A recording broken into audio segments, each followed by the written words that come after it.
के पदाधिकारी हैं और बहुत ही सक्रिय पदाधिकारी हैं जिसका प्रदेश में नाम है। जिले के जो चुनाव हुए हैं, इसको लेकर आप क्या कहना चाहते हैं?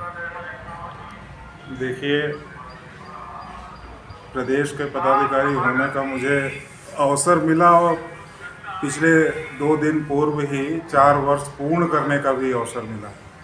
मैं बहुत भाग्यशाली कार्यकर्ता हूं कि मुझे पार्टी ने इस काबिल समझा कि मैं प्रदेश का दायित्व निभाया पदाधिकारी होने का। जहां तक चुनाव का विषय है ये सामूहिकता के आधार पर निर्णय होता है। बहुत सारे समीकरण देखे जाते हैं, कार्यकर्ताओं का समर्पण और परिश्रम का भाव देखा जाता है। तो इन सब चीज़ों को मिला के पार्टी ने जो निर्णय लिया है, तो मुझे ये लगता है कि पार्टी ने सही निर्णय लिया है।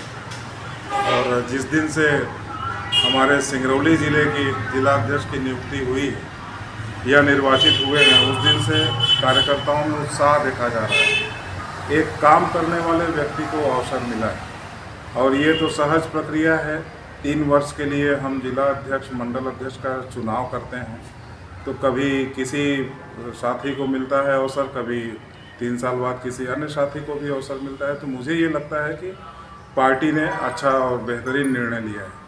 सिंगरौली आपका गृह जिला है, इसमें एक तो विधायक आपने शाह दिया हुआ था, रामनिवास शाह जी यहाँ के विधायक हैं, दूसरे अध्यक्ष के रूप में भी एक शाह को दे दिया।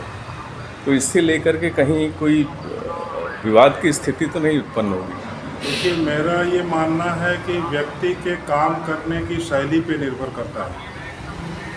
सुंदर शाह जी का निर्णय क्यों हुआ, ये बात तो प्रदेश के माननीय अध्यक्ष और माननीय संगठन महामंत्री जी ही बता पाएंगे। लेकिन मेरा जो अपना खुद का व्यक्तिगत अनुभव है, उसके मुताबिक मुझे ये लगता है कि सुंदर शाह जी ने पिछले समय में, चाहे वो मंडल अध्यक्ष की भूमिका में रहे हों उस वक्त, चाहे वो जिले के महामंत्री, जिले के उपाध्यक्ष की भूमिका में रहे हों उस वक्त, और विशेष तौर पे जो हमारा बूथ प्रबंधन का काम माननीय सुंदर शाह जी ने देखा, और उसमें पार्टी ने उनको बिल्कुल इस अनुकूल समझा कि नहीं, ये कार्यकर्ता हमारा जिला अध्यक्ष होने के अनुकूल है।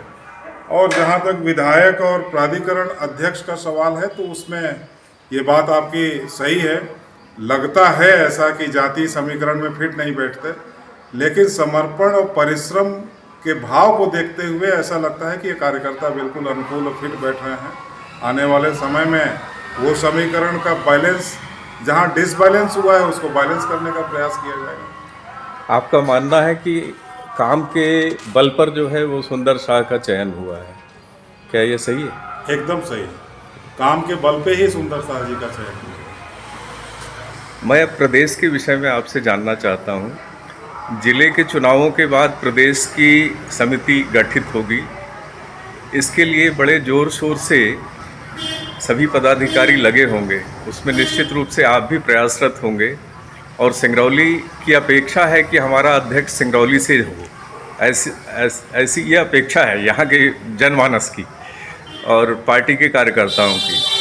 तो आप क्या कहना चाहते हैं इसके विषय में? ये प्रदेश के संगठन के चुनाव के विषय में पार्टी बहुत ही सामूहिकता के आधार पे और हमारे जितने भी केंद्रीय वरिष्ठ नेता हैं उनके निर्णय के आधार पे ये तय होता है। हम लोग पार्टी के सामान्य कार्यकर्ता हैं। एक मिनट से कट गया क्या? हाँ। फिर से रिपीट करिए। हाँ। देश संगठन का जहाँ तक चुनाव का विषय है, तो इसमें हमारे वरिष्ठतम नेता केंद्र के और हमारे प्रदेश के नेतृत्व के लोग ये सब मिलकर सामूहिकता के आधार पर तय करते हैं, निर्णय करते हैं। हम लोग पार्टी के सामान्य कार्यकर्ता हैं और कार्यकर्ता होने के नाते पार्टी जो भी दायित्व के लायक समझेगी, हम सब लोग उसमें लग जाते हैं, काम करते हैं।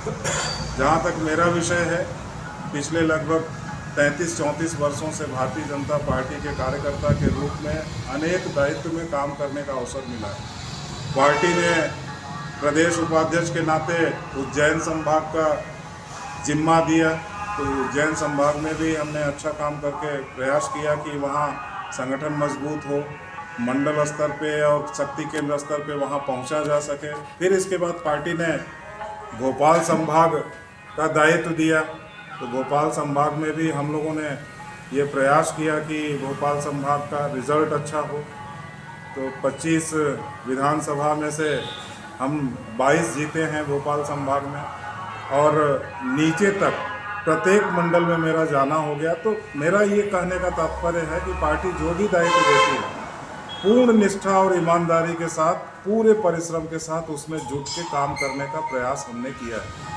अब आगे पार्टी तय करेगी कि हमें किस दायित्व में रह के और क्या काम करना है। पार्टी जो भी काम सौंपेगी, जो भी दायित्व सौंपेगी, उसे बड़े सहजता से स्वीकार करके और उसे काम करना है। आपको उज्जैन और भोपाल जैसे महत्वपूर्ण जिलों का प्रभार दिया गया था। उज्जैन यानी कि मुख्यमंत्री जी का क्षेत्र, और भोपाल यानी कि आप कह सकते हैं कि मध्य प्रदेश भाजपा का गढ़। तो ये दोनों जगहों पर आपको ही चुना गया, इसका मतलब कि आप उनके गुड बुक में हैं निश्चित रूप से, ऐसा लगता है। आपको क्या फील होता है? देखिए, ये अब तो मेरे लिए सौभाग्य की बात है कि मुझे मध्य प्रदेश का जो संगठन की दृष्टि से सबसे अच्छा संभाग समझा जाता है वो उज्जैन संभाग है।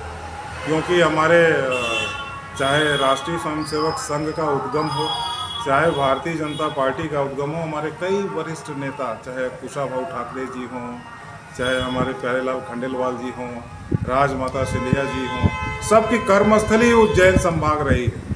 तो मुझे उस संभाग में काम करने का अवसर मिला है जहां 8 जिला था और 129 मंडल था और 29 विधानसभा थी।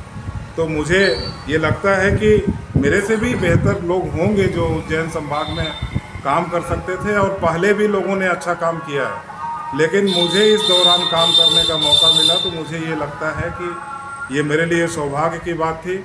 और पिछले 1.5 वर्ष ही उज्जैन रहने का मुझे अवसर मिला था। तो इन 1.5 वर्षों में 128 मंडल में 92 मंडल में मेरा जाना हो गया था, और उसके बाद फिर भोपाल ट्रांसफ़र हो गया। भोपाल संभाग का काम देखने का अवसर मिला, राजधानी का संभाग है।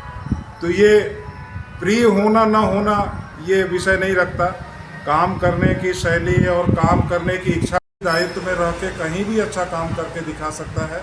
और मेरा ये निरंतर 4 वर्षों तक प्रयास रहा है कि पार्टी ने जो दायित्व दिया है, पार्टी ने जो काम किया है, उसके प्रति पूर्ण निष्ठा और ईमानदारी के साथ काम किया जाए और अपना पूरा 100% पार्टी को देने का प्रयास किया जाए। वो हमने दिया है। ये हमारी शुभकामना है, और हम सभी चाहते हैं कि सिंगरौली जो प्रदेश की ऊर्जा राजधानी के रूप में जानी जाती है, राजस्व के मामले में नंबर 1 है, यहाँ से ही हमारा नेतृत्व प्रदेश को मिले। और इन्हीं शुभकामनाओं के साथ बहुत बहुत धन्यवाद।